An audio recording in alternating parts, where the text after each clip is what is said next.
Carefully unpack your Meso fountain and get access to the rear door. The included pump will have a flow control dial on the front and should be set to full strength. Unfurl the pump cord and smooth out any entanglements. Tubing and light cord come outside the reservoir. The tubing attaches to the pump, and you're going to check that flow control one more time. Carefully place the pump with the attached tubing into the bottom of the reservoir, making sure there's no bends or kinks in that tubing line.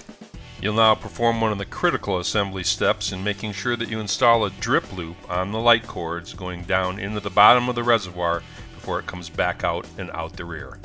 Cords go into the groove of the access door and it fits securely onto the back. The 2-pin light cord fits securely into the power supply, making sure that the clear washer is firmly seated before screwing the cap on tightly.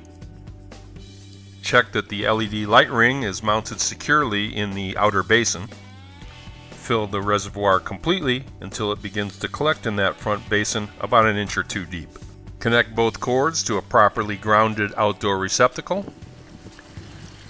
You'll find that a slight tilt backwards will help the water flow fall into the middle of the bowl, which may require a bit of shimming at the bottom.